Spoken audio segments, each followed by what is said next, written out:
La première ressource naturelle d'un pays, c'est sa jeune génération. C'est une des convictions que j'aimerais partager avec vous. Ceci dit, la deuxième conviction, c'est que pour une France au cœur du monde, ça peut paraître un peu pompeux, il faut une jeunesse qui bâtit son avenir. Je m'explique très brièvement. Bien sûr, il faut aider les jeunes. J'entends tout le temps, les gens de mon âge, plus anciens, on doit aider les jeunes. Je pense aussi que les jeunes doivent prendre également leur bâton de maréchal pour concevoir leur vie également. Et la troisième conviction, effectivement, c'est que créer ou reprendre une entreprise pendant ou dès la fin de ses études est un vrai choix de vie professionnelle et personnelle, qu'on ait un CAP ou un bac+5, toutes disciplines confondues. Et c'est la raison, effectivement, pour laquelle j'ai fondé ce mouvement pour les jeunes et les étudiants entrepreneurs. Une jeune personne, je dirais d'où qu'elle vienne, CAP, bac+5, ou entre les deux, ou pas forcément de formation. C'est une jeune personne, garçon ou fille, qui n'a pas encore de charge familiale, généralement, qui n'a pas de charge financière, généralement, qui a du temps, de l'énergie et une part d'inconscience. Je suis avant tout un chef d'entreprise, j'ai créé ma première entreprise, j'avais 24 ans, aujourd'hui c'est un petit peu vieux, à l'époque je devais être l'un des plus jeunes présidents de France.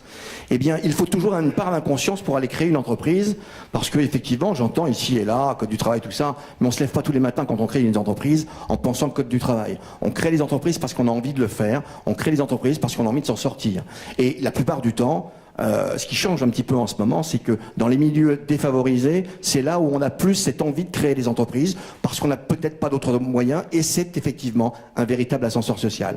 Donc, il faut les accompagner, et il faut les accompagner, c'est ce que, humblement, j'ai développé en France, d'abord au sein de la Chambre de commerce et d'industrie de Paris, et ensuite dans les CCI de France et de Navarre, un concept de mentorat. J'ai ramené ensuite en 2009, pour créer cette organisation à titre privé d'ailleurs, le MoveJ, pour accompagner ces jeunes de 18 à moins de 30 ans dans la création d'entreprise. D'abord, bien sûr, avec un programme de mentorat pour jeunes entrepreneurs, donc des chefs d'entreprise qui les accompagnent pendant 1 an, pendant 2 ans, mais qui les prennent comme des entrepreneurs, même s'ils ont 22 ans et qui ont déjà 5, 10, 15, 20, 50 emplois. Je vous rappelle qu'en France, 97% des entreprises ont moins de 20 salariés. Moins de 20 salariés.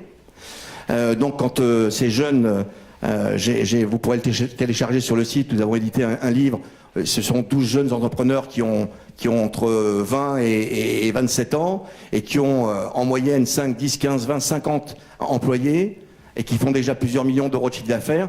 D'ailleurs, le président de la République les a reçus plus d'1 heure au mois de septembre dernier, parce qu'il paraît que la jeunesse est très importante dans notre pays.